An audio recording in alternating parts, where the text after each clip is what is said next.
بسم اللہ الرحمن الرحیم نحمدہ ونصلی علی رسول الکریم اما بعد عن براء رضی اللہ عنہ قال خطبنا رسول اللہ صلی اللہ علیہ وسلم یوم النحر بعد الصلاة فقال من صلی صلاتنا ونسک نسکنا فقد اصاب النسک ومن نسک قبل الصلاة فتلک شاة لحم فقام ابو بردة بن نیار فقال یا رسول اللہ واللہ لقد نسکت قبل ان نخرج الى الصلاة وعرفت ان اليوم یوم اکل وشرب فتعجلت فاکلت واطعمت اہلی وجیرانی فقال رسول اللہ صلی اللہ علیہ وسلم تلک شاۃ لحم فقال ان عندي عناقا جزعة وهي خیر من شاة لحم فهل تجزئ عنی قال نعم ولن تجزئ عن احد بعدک۔ قربانی کے مسائل چل رہے تھے۔ ابو داؤد کی یہ روایت ہے، حضرت برہ بن عازب حضرت برہ رضی اللہ عنہ سے روایت ہے کہ آپ علیہ السلام نے ارشاد فرمایا، خطبہ ارشاد فرمایا کہ یوم النحر قربانی کے دن نماز کی ادائیگی کے بعد آپ علیہ السلام نے ارشاد فرمایا، نماز کی ادائیگی کے بعد جو خطبہ عید کا کہا جاتا ہے اس میں آپ علیہ السلام نے ارشاد فرمایا کہ جس بندے نے ہماری طرح قربانی ہماری طرح نماز پڑھی اور ہماری طرح قربانی کی، یعنی جو اسلامی طریقہ ہے نماز پڑھنے کا عید کا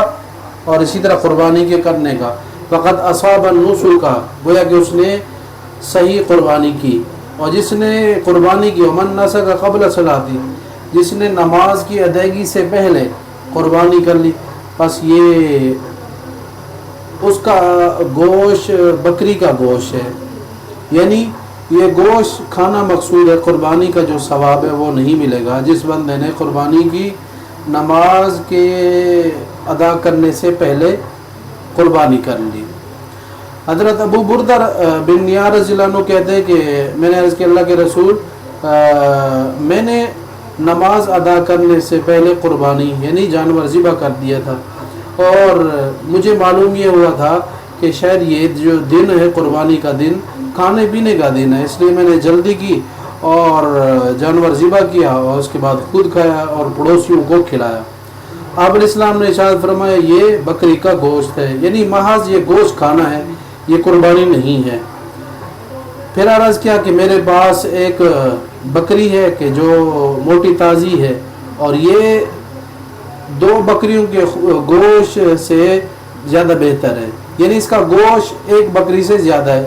تو کیا یہ میری طرف سے کافی ہو جائے گا کہ میں اس کو اگر ذبح کر دوں؟ قال نعم، آپ نے فرمایا جی ہاں، لیکن جائز نہیں ہوگا تیرے بعد کسی ایک کے لیے۔ یہاں جو اختلافی مسئلہ ہے کہ قربانی کا وقت کیا ہے، احناف کے نزدیک صبح صادق سے قربانی کا وقت شروع ہو جاتا ہے،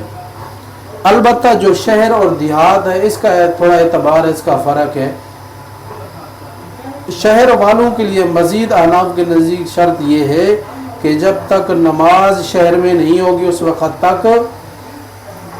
قربانی نہیں کر سکتے۔ اگر کوئی قربانی کرے گا، جانور ذبح کرے گا تو اس کی قربانی نہیں ہوگی۔ البتہ دیہات والے چونکہ ان کے اوپر عید کی نماز ہی نہیں ہے، تو اس لیے وہ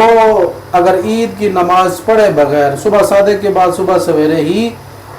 جانور کو ذبح کرنا چاہیں تو کر سکتے ہیں۔ البتہ شوافع اور حنابلہ کے نزدیک یہ صورت ہے کہ وقت تو یہی ہے، لیکن ان کے نزدیک اتنا وقت گزر جائے اشراق کے بعد،